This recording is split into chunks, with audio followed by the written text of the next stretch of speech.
Hello friends, this is the 8th lecture. The last one was 7th, wrongly numbered 6th. In fact, it is 7th. Okay, after what is there in a number? Like Shakespeare asked, what is there in a name? A rose would smell as sweet even if called by some other name. Yes, that is, I am not justifying my mistake, but I am just reminding you. Sometimes some students ask me, there is on the board it is 6, and then what you are when you are saying it is 7, like that. So just to get rid of that confusion. All right. Okay, fine. So we have seen so far some of the faults or grave disorders of Shakespeare as listed by Dr. Johnson. You know, he was a hasty writer. Then we saw he makes mistakes in mythology, and again we saw that some scenes which are not to be represented on the stage, like extrusion of closed stage eyes, etc. Then obscurities are there. Licentious language, profane language, then vulgar language, negligence, certain scenes are ill contrived and no credibility. Then you also saw that there is a confusion between active and passive words. So far we have come, and there is about 11 faults as listed by Dr. Jones, not me. Yes. Then now we see some scenes, he says, according to Dr. Johnson, they are empty. See the scenes, especially the last acts, and he mentions that is defect in plot construction, we can say. So 12, we can number it now. Defects in plot construction.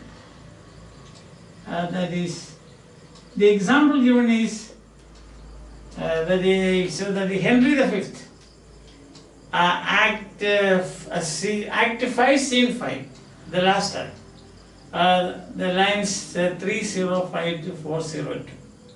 So Henry V,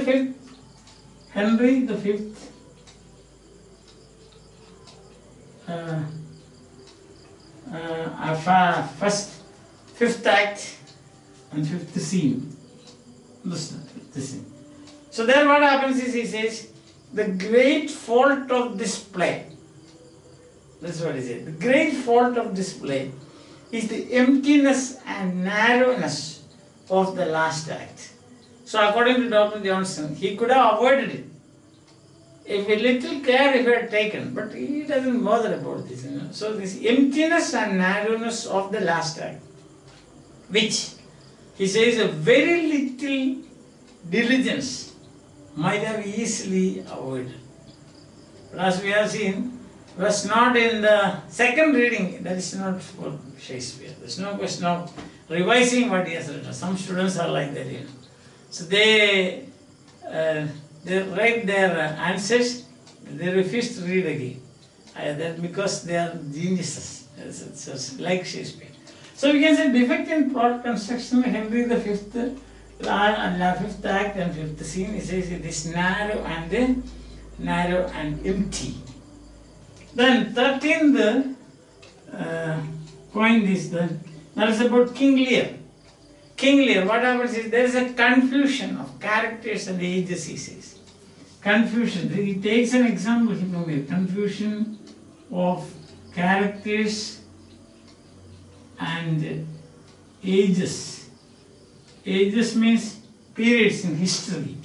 So he says that if you see, he commonly neglects and confounds the characters and their ages.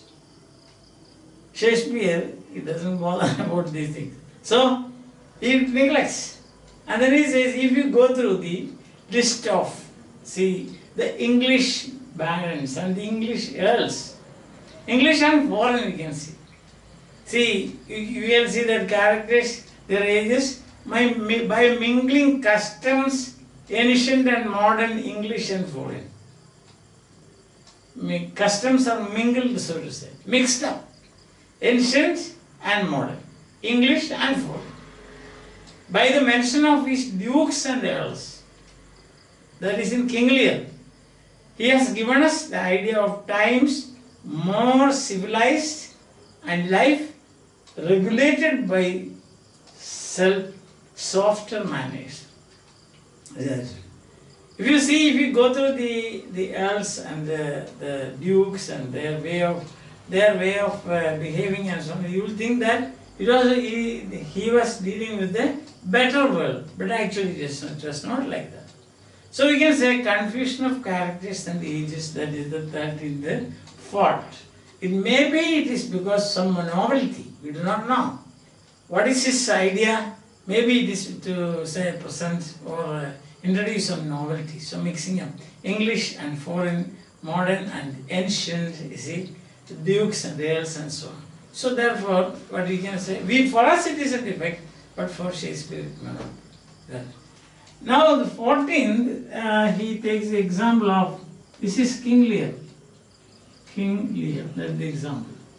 And 14th, he takes the example of Julius Caesar. He says, what happens in Julius Caesar is,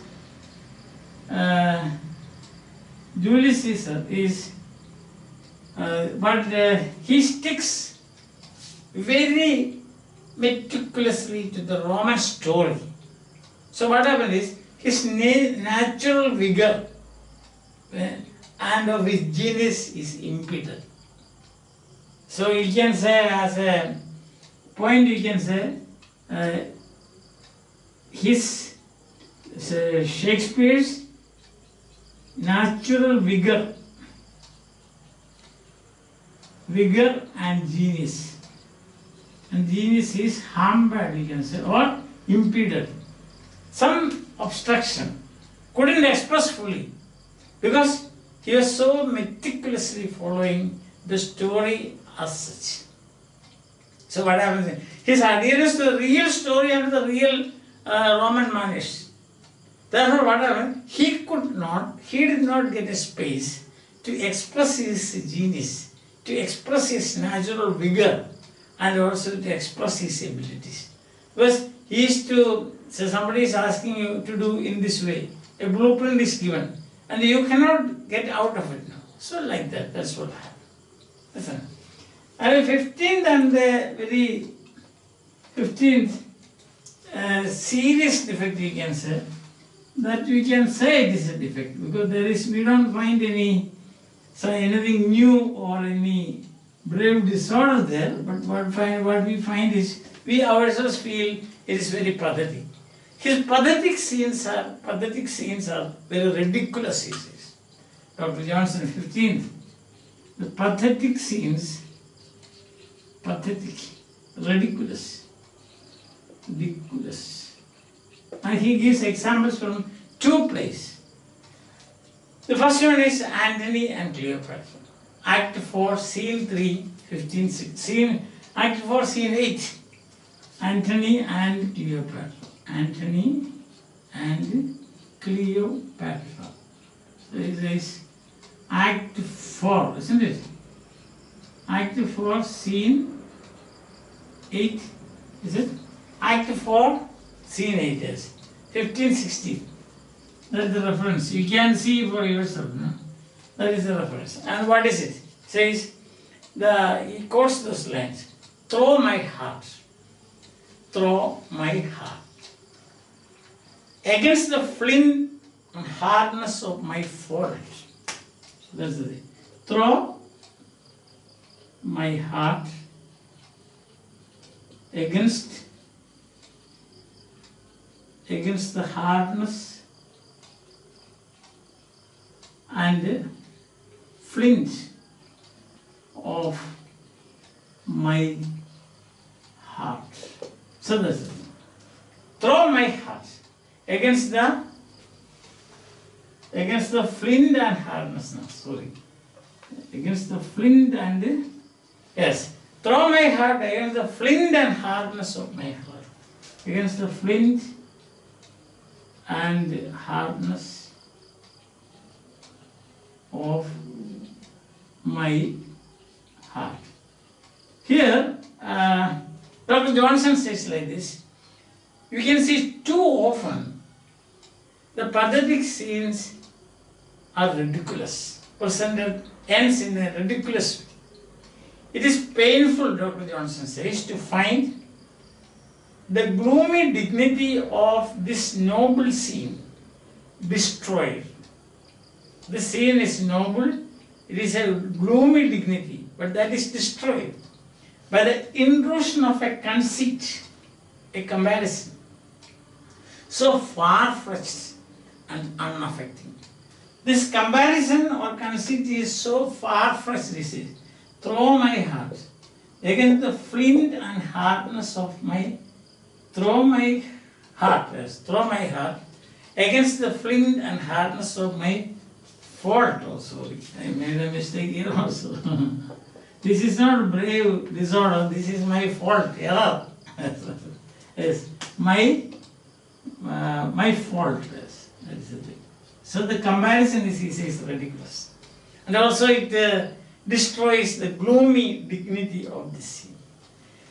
And he says that the events of history, see, which are described, according to the historian, are produced without any art of connection or care of disposition. That's what he said. The events of history, in history you read that there is some, these events are related, but it's not like that in Hunted and Cleopatra, that he is using it as he likes. There's no organic connection, he says. If you read the history, it will be a different picture you will get. Mainly, the defect that he finds out, he points out is that gloomy. You see, when you are very sad, extremely sad, and in anguish, somebody speaks to you in figurative language. That should be, how will it look like? Isn't it? So the same thing is happening here also. Somebody is using a figurative language. See, so you are very sad and gloomy, you are sitting. Somebody comes to you and say that, oh, your face is like a moon, like a moon hidden behind the clouds. But still, you can expect there is light at the end of the tunnel. Check. If somebody speaks like that, your face is like a moon hidden behind the clouds, but still you can expect that there is light at the end of the tunnel. What we must what kind of a conceit is that? Very artificial, and it does not in any way we can say unaffecting. You can say. Instead of saying that you are, I know that you are very sad. Somehow you will get out of this. Simple. Instead of you are describing the whole situation by a conceit. That definitely will. It looks very ridiculous and it is pathetic. The situation itself becomes pathetic. Understand? Then another example he gives is from Cymbeline. Cymbeline. The play Cymbeline, he gives example. Same problem, that is pathetic. Pathetic and ridiculous. Pathetic scenes, he says. Act 5, scene 3. Scene 3. Act 5, scene 3. You will find the lines, exact lines are 26, 28. These are the lines, 26, 28. And what are the lines I will quote here? That is, you can see. If you will take this audit, take this life. If you will take this life, if you will take this audit,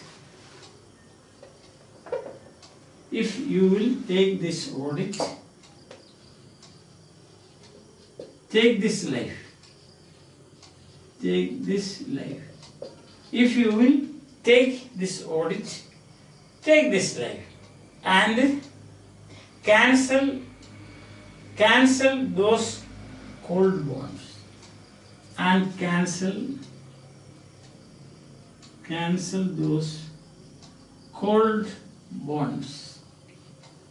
Again he says, pathetic scene, but he says, the equivocal use of bonds. That's the problem here, bonds. A double meaning, bonds. If the equivocal use of bonds is another instance, another example, Dr. Johnson said, our author's infelicity in pathetic speeches. Again, as I just now told you, your face is like that. So here, it is equivocal. Bonds can be human or bonds can be legal as a thing. Our relationship. So if you will take this audit, take this life and cancel those cold bonds. Look at this. Again, the person who is actually suffering in that situation, victim, he has to do a lot of hard work to find out what the speaker means to say. So this is a grave fault actually. And we have seen in the beginning introduction, I told you, two reasons why you have got all these faults. One is obscurity, the other is conceit. Conceit. The use of conceits like this. Very difficult for in situations like this. A person is weeping, then you go to him saying that you are preaching, talking to him using conceits, figures of speech and so on. How will it be? That's the time when you have to directly speak to that person. In language simple that could be understood by that person. I think you are following me, I hope. It's no problem here, as pathetic and ridiculous. And then we have 16th fault, we can say. He says, sometimes what happens, he uses prologue. Shakespeare uses prologue, or chorus, having no function. So you can say like this, 16, prologue without function, without dramatic function. What is dramatic function? Means should be something to do with action, isn't it?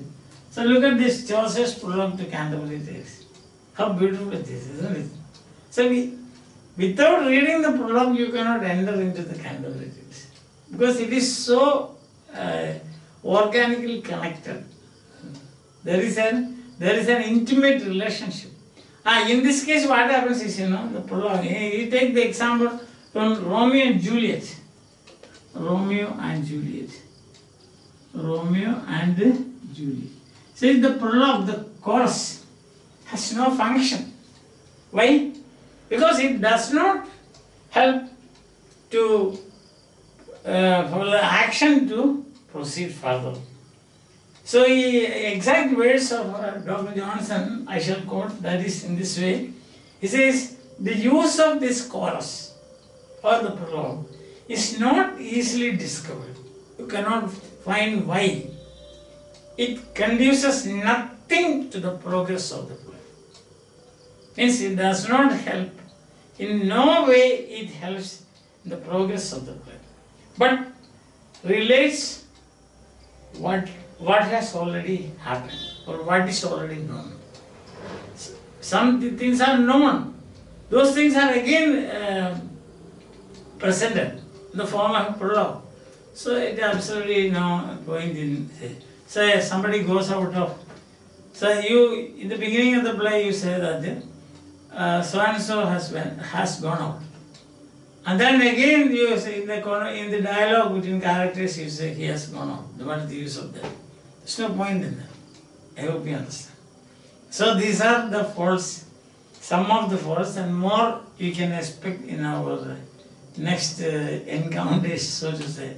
Next 1 or 2 encounters more, and then it will be all. I think it's enough for you for the time being, but since there are more listed by Dr. Johnson, I will definitely present before you. If you are satisfied with these brave disorders, okay. Otherwise, those of you who are interested in more, definitely more will be given. Understand? So today we discussed some of the great faults, Henry V, the last scene of Henry V, 5th act and 5th scene. You see, he says that it is narrow and empty. He could have easily avoided that. Then you find second is he says confusion of characters and ages. That is from King Lear. There are dukes and earls. You will find that he has mixed up ages and also persons from English and foreign, ancient and modern. Because you have the feeling that the world that he deals with is a softer world, but actually it is a rough world. Understand? And then the third point that we saw today is, that is our 14th. If you take the list, you will find that the Shakespeare, because he used Julius Caesar, the story of Julius Caesar, and he was very strictly adhering to the Roman manners and Roman way of life.